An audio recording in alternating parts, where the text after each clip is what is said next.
우리 같이 인사하겠습니다. 할렐루야. 또 우리 반갑게 맞이했습니다. 주님의 평강이 우리 모두에게 있길 원하면서 샬롬으로 같이 인사하겠습니다. 반갑습니다. 샬롬. 반갑습니다. 제가 그 2차 접종을 이제 완료를 했거든요. 근데 1차 때는 뭐 거의 첫날 좀 뻐근하고 이렇게 하고서 이제 지나갔는데 2차 때는 조금 더 이렇게 맞는 자리가 좀 더 근육통이 좀 있는 것 같아요. 그래도 잘 괜찮게 지나가는데 요즘 와서 이렇게 졸려요. 그래서 제가 오늘 설교하다가 혹시 졸지도 모르니까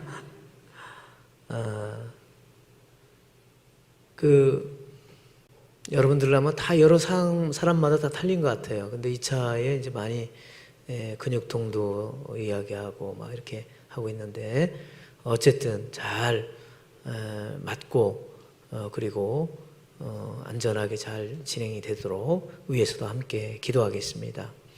저는 오늘 사랑의 기도가 가정을 살린다 라고 하는 말씀을 가지고 은혜를 나누고자 합니다. 추석 명절 한가위를 맞이하게 됩니다. 정말 우리 식구들이 또 가정들이 흩어졌던 가정들 식구들이 다시 모여서 부모님 만나고 자녀들 만나고 이렇게 맛있는 음식 해먹고 또 예배 드리고 하는 귀한 시간들을 갖게 됩니다. 그런데 이 정말 행복하고 즐거운 한가위와 추석 명절이 돼야 되는데 방송에서 보면은 부부 이혼 신청률이 명절이 끝난 후에 급증한다. 이러한 보도가 나오고 있습니다. 명절이 끝난 후에 왜 부부 이혼 신청이 급증할까? 그동안 부부 사이 가정 내에 복잡한 문제들이 쌓여 있다가 가족들이 만나는 명절 때에 숨겨져 있던 그 복잡한 문제들이 터져 나온다는 겁니다. 즐겁고 행복하게 보내야 할 추석 명절이 오히려 부담이 되고 고통스러운 명절이 된다면 참으로 안타까운 일이 아닐 수 없습니다. 이것은 이러한 부부의 문제는 가정의 위기다라고 하는 빨간불이 들어왔다는 신호를 알고 우리는 대처를 해야 합니다. 우리 가정에는 아무 문제가 없어 라고 생각하지 말고 한 번 더 가정 속에 있는 식구들의 마음을 더 들여다볼 수 있는 시간이 되었으면 합니다. 점점 더 가정이 파괴되어가는 그러한 아파하고 신음하고 있는 가족들을 보게 되면 그 속에 부부 문제, 돈과 재산 문제, 부모 모시는 문제, 형제간의 문제, 더 나아가 자녀들의 문제에 이르기까지 아주 복잡하고 까다로운 문제들이 가족들의 마음의 상처와 아픔으로 자리 잡아서 자신도 모르게 병을 키워가고 있다는 사실을 알게 되는 것입니다. 어느 기독교 칼럼에 보면은 안타까운 것은 교회 안에서도 너무나 많은 가정들이 수많은 문제들로 병을 키워가고 있다는 것입니다. 이혼 서류에 도장만 안 찍었을 뿐 이미 마음과 몸으로 별거한 가정들도 있고 아내를 폭행하고 자녀들이 폭행당하는 공포의 장소로 변해버린 가정도 있고 신앙과 생활이 완전히 이원화된 가정도 있고 가족 구성원들 간에 사랑을 포기한 채 흩어져 사는 그러한 가정들도 있다는 것입니다. 우리는 흔히 가정 환경이 어려운 가정에만 문제가 있지 생각할지 모르지만 겉으로 성공한 사람들도 세상에 잘 나간다고 하는 사람들에게도 자신들도 모르게 이러한 병이 자라고 있다는 사실도 알아야 합니다. 최근 제가 아는 지인의 가정에 결국 이혼 서류에 도장을 찍을 수밖에 없었다는 이야기를 듣고 극렬한 마음으로 기도를 했습니다. 서로에게 문제를 찾고 남을 탓하기 전에 자신의 모습을 바라보고 자신의 마음의 병은 없는지 돌아보고 한 번 더 인내했더라면 하면서 기도가 되었습니다. 오늘 말씀에 여러분 누가 봐도 위대한 인물, 성공한 사람 바로 다윗을 소개하고 있습니다. 이스라엘의 가장 큰 영토와 나라를 가졌던 왕이고 가장 큰 부귀 영화를 누렸던 왕이었습니다. 믿음과 용맹이 넘쳐서 블레셋 장군 골리앗을 쓰러뜨릴 정도로 위대했던 소년 다윗, 용맹한 전사라도 이름을 떨친 사람입니다. 왕이 되면서도 그의 조직력과 통치력은 대단해서 이방 민족들이 조세를 바치지 않을 수 없는, 또한 수금을 잘 타며 시인으로도 훌륭한 인물, 메시아가 다윗의 후손에게 나올 정도로 대단한 인물, 정말 긍정적이고 믿음의 인물이었습니다. 그러나 그에게도 그림자가 있었습니다. 그에게도 부정적인 면이 있었습니다. 성경은 그대로 그의 모습을 보여주고 있습니다. 어쩌면 그의 내면은 가장 외로웠던 왕이고 가장 마음의 병이 많았던 왕이었습니다. 또한 그가 그토록 소원했던 성전을 짓고 싶었지만 가장 피를 많이 흘렸던 왕이었기에 그의 손에 거룩한 성전 짓는 것을 거절당했던 그런 왕입니다. 어쩔 수 없이 사울의 칼을 피해 이스라엘 나라를 떠돌아다니면서 방황하는 세월이 많았던 왕이었습니다. 그래서 자신도 모르게 자라온 내면의 병을 잘 알지 못했던 다윗은 수많은 아내와 여인을 얻었음에도 불구하고 그는 행복하지 않았습니다. 오히려 왕이 되면서 그는 심각한 죄악에 빠지게 되었고 다윗의 내면의 병은 결국 가정을 파괴하고 그들의 자녀들의 교육에까지 실패하는 안타까운 현실이 되었습니다. 정말 겉으로는 가장 화려하고 가장 세상 부귀를 다 누리는 것 같았으면서도 불구하고 자신 내면의 그 외로움의 문제를 해결하지 못했던 것입니다. 왜 그는 이러한 병에, 그는 이런 고통에 시달리고 있었을까? 여러분, 오늘 11절에 보니까 또 사무엘이 이새에게 이르되 내 아들들이 다 여기 있느냐? 이새가 이르되 아직 막내가 남았는데 그는 양을 지키나이다. 사무엘이 이새에게 이르되 사람을 보내어 데리고 와라. 그가 여기 오기까지 식사 자리에 앉지 않겠다. 여러분, 오늘의 이 장면은 다른 게 아닙니다. 사울 왕에게 실망을 느꼈던 하나님이 사무엘을 통해서 새로운 왕을 준비하고 있는 장면입니다. 그래서 사무엘을 통해서 이제 이새의 아들들 중에서 누군가 그 한 사람을 찾아 나가는 겁니다. 그런데 마시는 음식도 다 준비되어 있습니다. 거실에 다 모였습니다. 식구들이 다 모였습니다. 사무엘과 같이, 왜? 이 가정에 기름 부을 받을 자 왕이 태어난다고 하니 여러분, 그 아버지의 마음이 얼마나 기쁘겠습니까? 얼마나 영광스럽습니까? 그래서 다들 사무엘의 입만 쳐다보고 있었습니다. 드디어 입을 열었습니다. 하나님은 이새의 아들 중에서 한 사람을 택해서 기름을 붓고 사울 왕의 대를 이어 왕이 되기를 원하십니다. 정말 기뻤습니다. 정말 이새의 아버지는 자신의 7의 아들을 대기 시작했습니다. 예, 여기 엘리압입니다. 아니라는 거예요. 여기 아비나답입니다. 아니라는 거예요. 아니, 여기 삼마입니다. 아니라는 거예요. 7의 아들을 다 한 사람 한 사람 사무엘에게 소개했지만 다 아니라는 거예요. 그제야 사무엘은 외모보다 중심이 아름다운 다른 아들을 찾아오라고 했습니다. 그제야 아버지와 형들은 들에서 양을 치고 있는 8째 아들 다윗이 생각났어요. 가족들은 그 아들이 기름 부음 받을 자라고 아무도 믿지 않았어요. 여러분, 귀한 손님이 오셨고 음식과 잔치자리를 해야 되는 정말 귀한 자리에, 그런 자리에 빠져있던 다윗, 가족들과 떨어져 홀로 짱을 지킬 수밖에 없었던 다윗, 마치 가족 안에서 왕따당한 다윗의 모습처럼 보입니다. 물론 누군가가 양을 쳐야 되기 때문에 막내가 했을 것이다라고 얘기했겠지, 그럴 수도 있겠지만, 그러나 이렇게 귀한 자리에 막내 아들이 빠져 있다는 것 한 번쯤 생각해 봐야 합니다. 가족들에게 인정받지 못하는 다윗, 가족이라는 울타리 밖에 홀로 서 있는 어린 다윗. 다윗은 왕이 되기 위해서 꼭 필요한 사람이었지만 가족 안에서는 잊혀진 존재였습니다. 다윗은 가족들의 사랑과 관심보다 들에서 양과 놀며 외로움을 달랬고 사자와 씨름하면서 힘을 키웠던 것입니다.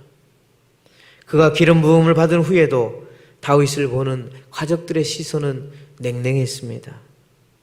다윗은 블레셋과 싸우고 있는 형들에게 야, 도시락을 갖다 주어라 라고 하는 아버지의 심부름의 명령에 따라서 그 전쟁에, 블레셋과 싸우는 전쟁에 나갔지만, 그래서 조언을 했지만 형 엘리압은 철저히 무시하고 배격합니다. 사무엘상 17장 28절에 그가 다윗에게 노를 바라여 이르되 네가 어찌하여 이리로 내려왔느냐? 들에 있는 양들을 누구에게 맡겼느냐? 나는 네 교만과 내 마음의 완악함을 아노니 네가 전쟁을 구경하러 왔구나. 아니, 그 전쟁터에 동생이 그 도시락과 심부름 왔으면은 그 형 따뜻하게 맞아주셔야 되는데 오히려 너 전쟁 구경하러 왔어? 네 교만과 마음이 완악해. 부모에게 받지 못한 사랑은 형들에게도 무시당하고 핀잔을 받았어요. 부모가 사랑을 해주지 않으니까 형들도 눈치채고 동생을 업신여기고 무시하는 거예요. 아마도 다윗은 부모님의 따뜻한 사랑과 자신을 인정해주는 가정의 울타리를 어쩌면 평생 그리워했을지도 모릅니다. 다윗이 사랑받지 못하고 외로움의 병은 또 다른 아픔을 낳게 되었어요. 바로 다윗이 결혼한 이후의 그 가정의 모습입니다. 여러분, 오늘 봉독하지는 않았지만 역대상 3장 1절과 2절에 보니까 이런 말씀이 있어요. 다윗이 헤브론에서 낳은 아들들은 이러하니 맏아들은 암논이라 이스라엘 여인 아히노함의 소성이라고 그랬습니다. 둘째는 다니엘이라 갈말 여인 아비가일의 소생이었고 셋째는 압살롬이에요.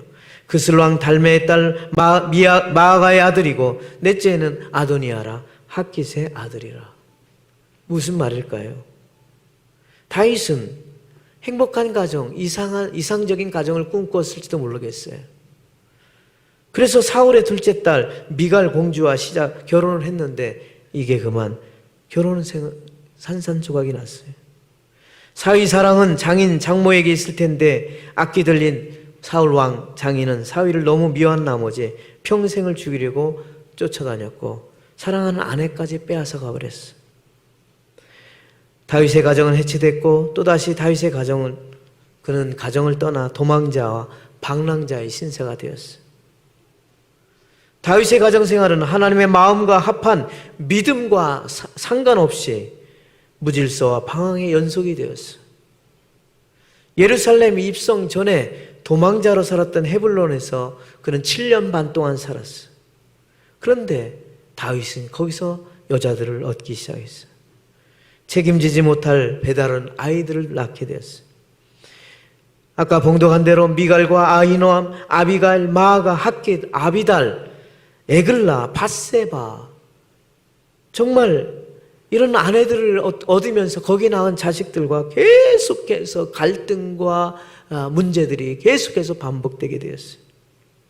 물론 그 당시 상황을 우리가 이해하고 그 당시 상황이 왕이었기 때문에 왕은 얼마든지 더 많은 여인을 얻을 수 있다라고 우리가 생각할지는 모르겠지만 그럼에도 불구하고 다윗 왕의 방황은 거기서 그치지 않았어요.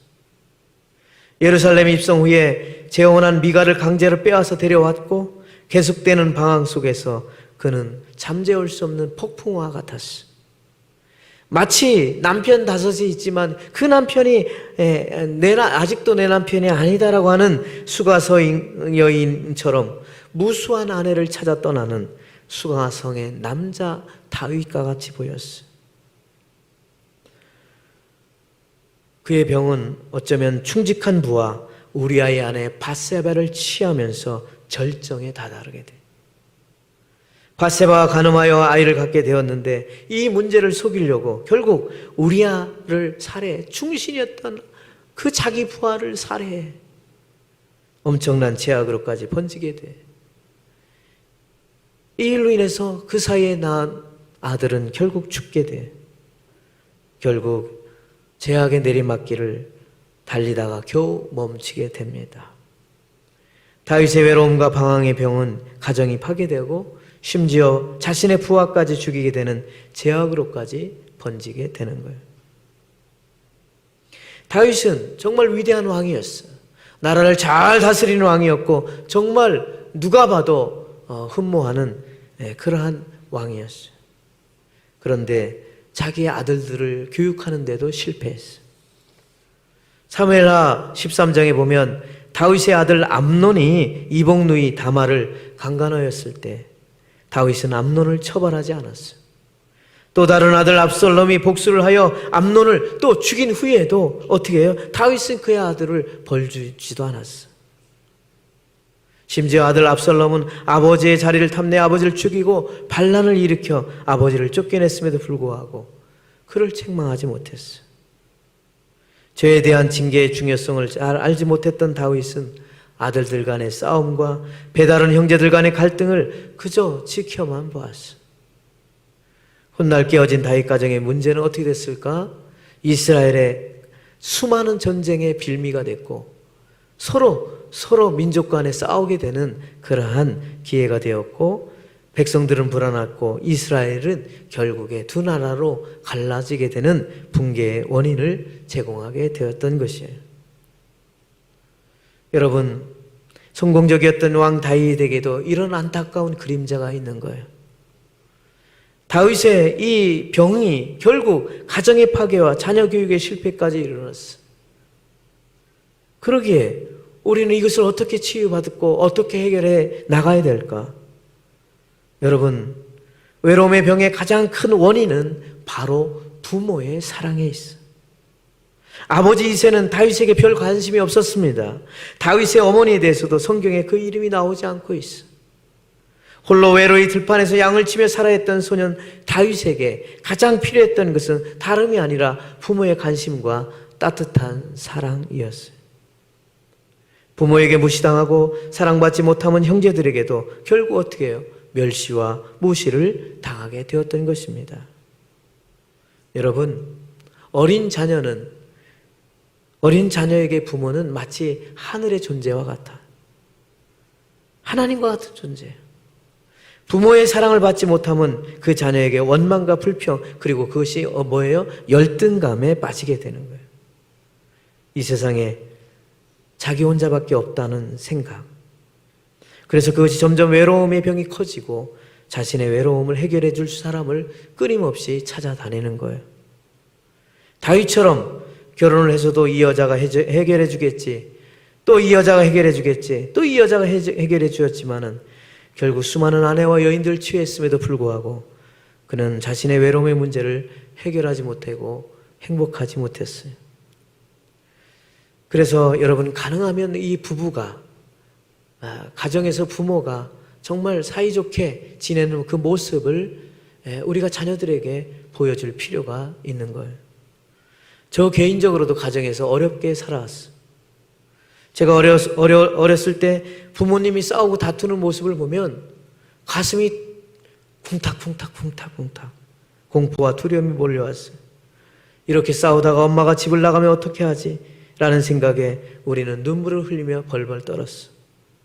그래서 저는 지금도 누군가 큰 소리로 막 싸우고 난리를 치면 저도 모르게 그 마음속 깊이 있었던 것이 올라오는 것 같아. 그 두려움과 불안이 휩싸이게 되어 견딜 수 없을 때가 있어요. 그런데 참 감사한 것은 그럼에도 불구하고 나중에 저희 어머님이 말씀해 주시더라고요. 그런 부부간의 문제가 많았을 때 가능한 자녀들에게 싸우는 소리를 듣지 않게 하려고 어머니는 무초회를 썼다라고 하는 그 말 한마디가 얼마나 감사한지. 그래서 저희 부부도 문제가 있을 때 가능하면 아이들 앞에서 싸우지 않으려고 애를 많이 쓰는 거예요. 여러분, 아이들에게 있어서 부모의 존재는 그 아이들의 삶에 전부요 절대적인 영향을 끼치기 때문에요. 저는 아직도 기억이 납니다. 신창원, 정말 엄청난 도둑이요, 강도요. 지금도 아마 감옥에 있을 거예요. 그때 뭐라고 말합니까? 자기 어머니가 왜 나를 이렇게 해도록 내버려 뒀냐고 말이야. 근데 여러분, 많은 사람들이 정말 그 죄악에 빠져있던 많은 사람들이 그런 걸 호소하는 걸 보게 돼요. 이런 것을 보면은 정말 이 부모가 어떠한 마음을 가지고 우리 자녀들에게 대해야 되는지, 더욱이 요즘처럼 이웃이 때로는 경계의 대상이 되기도 하는 이 핵가족 시대, 개인주의 시대, 또 코로나19로 인해서 정말 코로나 블루, 코로나 레드, 우울과 분노와 이런 것들, 짜증과 이런 것들이 정말 함께하는 이런 시대 속에 우리가 지혜롭게 이걸 잘 넘어가지 않으면 안 됩니다. 이렇게 가정의 중요한 자리에 있는 부모로부터 자녀가 사랑받지 못한다고 느껴졌을 때 그의 가슴에는 큰 구멍이 뻥 뚫려 있는 것입니다. 여러분, 우리는 누가복음 15장에 탕자의 비유, 둘째 아들의 비유, 두 아들과 아버지의 비유를 잘 알고 있습니다. 탕자는 아버지 재산 중 자기의 몫을 미리 달라는 것입니다. 그러나 유대 지방에서는 아버지가 돌아가시지 않았는데 유산을 주는 것은 아주 못돼 먹은 집안이라고 생각을 했어요. 아버지가 죽기 전에는 유산을 요구할 수 없었어요. 그런데 이 아들은 아버지가 죽기 전에 유산 달라고, 그래서 그걸 가지고 정말 이 돈만 있으면은 자기가 어디 가서든지 정말 성공하게 돌아오겠노라고 낯선 땅으로 갔습니다. 그리고 자기 마음대로 자기 뜻대로 될 줄 알았는데 인생이 그렇게 호락호락하지 않아요. 있던 거 다 탕진하게 됩니다. 그래도 어떻든 살려보려고 애를 씁니다. 정말 그 가난과 궁핍 속에서 돼지 쥐엄 열매라도 먹으면서 살아야 됐어요. 근데 어느 날 그는 결단하게 됩니다. 갈림길에 씁니다. 내가 이렇게 계속 이렇게 해서 더 이렇게 가다가는 내가 도둑질도 하고 강도짓도 하게 할 텐데 이런 길을 갈 거냐? 아니면 내가 종이라도 좋으니 내가 아버지로 집으로 돌아갈 거냐? 그는 결국 아버지 집으로 돌아가는 것을 택합니다. 그런데 이게 얼마나 기가 막힌 일들이 일어납니까? 그 아들을 기다리고 있는 아버지를 만나게 됩니다. 사랑, 듬뿍 가지고 있는 아버지의 사랑을 만나게 돼요. 나는 종이라도 살겠다고 했는데 그게 아니고 너는 아들이야. 아들의 신분을 다시 회복시켜 주시고 그에게 잔치자리를 베풀어 주었어요. 아버지의 전폭적인 사랑이 그를 살려놓았어요. 어떤 목사님은 이렇게도 상상한다는 거예요. 만약 탕자의 가정에 매일 싸우는 소리가 끊이지 않았다면 돌아온 아들을 몽둥이질로 가출의 버릇을 고쳐놔야 된다고 이를 갈고 있는 아버지였다면, 그래서 어떠한 안식도 그에게 찾아볼 수 없었다면 아마 이 아들은 지금 남의 것을 훔치는 도둑질과 강도로 감옥에 갇혀 평생을 보냈을지도 몰랐을 것이다라고 말합니다. 예수님에 비해서 탕자가 극심한 어려움을 이길 수 있었던 것은 다름이 아니었습니다. 부모의 사랑, 자신을 기다려주는 아버지의 사랑이 있었기에 그는 절망의 삶 속에서도 다시 새로운 삶을 도약하는 계기가 되었던 것입니다. 자신의 실수에도 부모의 사랑, 그 사랑이 그에게 힘이 되었습니다. 여러분, 우리는 가정이라고 하는 울타리를 통해서 아버지를 만나고 어머니를 만나는 거예요. 그리고 아들을 만나고 딸을 만나고 자식을 만나고 부모를 만나는 거예요. 여기서 뭐예요? 사랑을 배우는 거예요. 어쩌면 부모는 하나님이 우리에게 허락한 가장 큰 선물이에요. 그렇기 때문에 그 부모의 사랑이 정말 우리에게 다가온다면 그 사랑 때문에 아버지의 사랑, 하나님의 사랑도 우리가 같이 느낄 수가 있는 거예요. 긍휼의 사랑으로 대표되는 부모의 사랑은 하나님의 긍휼의 사랑을 가장 많이 닮아 있기 때문에 그렇습니다. 끊을래야 끊어질 수 없는 부모의 자식에 대한 사랑은 하나님의 사랑을 가장 많이 닮아 있기 때문입니다. 이사야 선지자는 이사야 49장 14절에 이런 말씀을 합니다. 오직 시온이 이르기를 여호와께서 나를 버리시며 주께서 나를 잊으셨다 하거니와 여인이 어찌 그 젖 먹는 자식을 잊겠으며 자기 태에서 난 아들을 긍휼히 여기지 않겠느냐. 그들은 혹시 잊을지라도 나는 너를 잊지 아니할 것이다. 여러분, 자식을 향한 부모의 마음, 하나님은 그걸 아신다는 거예요. 혹시 버릴지라도 나는 너를 사랑하겠다. 이 아버지의 극진한 사랑이 나오는 거예요. 사랑을 듬뿍 받아야 돼. 그러니까 여러분, 부모의 사랑도 듬뿍 받아야 돼. 할렐루야. 하나님의 사랑도 듬뿍 받아야 돼. 여러분, 그거는 여러분이 느끼셔야 돼. 내가 지금 아버지의 사랑, 하나님의 사랑, 부모의 사랑을 느껴야 됩니다. 나이가 들수록 더 정말 그 사랑을 느끼는 것 같아요. 부모님의 사랑을 더 느끼는 것 같아요. 우리 부모는 이제부터라도 우리 자녀들에게 전폭적인 사랑을 베풀어야 합니다. 여러분들의 자녀들이 어떤 어려움 가운데서 꿋꿋이 살아가기를 원합니까? 그것은 부모가 사랑으로 아이들에게 힘을 줄 때 아이들은 다시 어려운 가운데서도 일어설 수 있습니다. 이 험한 세상 가운데 당신의 자녀들이 낙심 가운데 무릎 꿇지 않고 살기를 원한다면 우리는 서로 사랑하고 서로를 위해서 기도해주고 서로를 위해서 기도하면서 같이 기도하면서 눈물 흘리며 제약으로 막 치닫는데 그냥 가만히 있으라는 그런 얘기가 아니에요. 우리가 사랑의 기도를 가지고 어떻게 그 자녀를 스톱시키고 멈출 수 있는가? 그것은 정말 진정한 우리 마음에서 우러나온 사랑이 그를 멈출 수 있게 한다 이거예요. 우리 가슴에 쌓여있는 외로움의 병은 우리가 하나님께 기도하며 고백할 때 치유받을 수 있습니다. 여러분, 우리 다윗은 마지막 그는 어떻게 치유받을 수 있었을까요? 다윗은 나단 선지자가 깨닫게 해주신 말씀을 듣고 회개하기 시작했습니다. 자신의 병과 죄가 무엇인지를 그때서야 깨닫기 시작했어요. 아, 이거구나. 시편 51편 7절에 눈물을 흘리며 얘기합니다. 웃을초로 나를 정결하게 해달라고. 내가 정하겠나이다. 나의 죄를 씻어달라고. 내가 눈보다 희리이다. 하나님이여 내 속에 정한 마음을 창조하시고 내 안에 정직한 영을 새롭게 해달라고 그렇게 간절히 기도했어요. 나의 죄를 씻어달라고. 내가 눈보다 희리이다. 얼마나 울었냐면 침상이 눈물에 둥둥 떠나갈 정도로 울고 또 울고 회개하고 또 회개하고 기도하고 또 기도했어. 정말 그는 그 이후에 열왕기상 1장에 보면 다윗은 대신들이 다윗 왕의 잠자리를 따뜻하게 해주기 위해서 처녀를 구해 바쳤음에도 불구하고 다윗은 동침하지 않았다라고 기록하고 있어요. 치유의 결과입니다. 우리가 우리 안에 자신의 병이 무엇인지, 자신의 죄가 무엇인지를 철저히 깨닫고 회개할 때 정말 귀한 역사가 일어나게 되는 겁니다.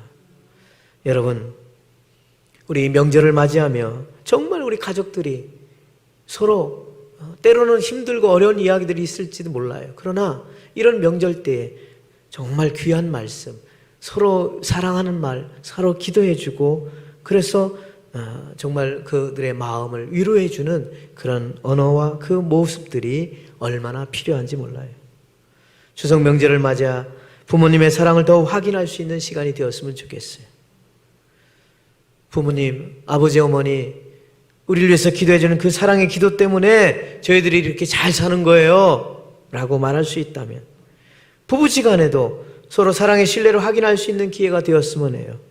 당신 때문에 내가 잘 되는 것 같아. 우리 집이, 우리 아이들이 당신 때문에 잘 되는 것 같아. 사랑해요. 고마워.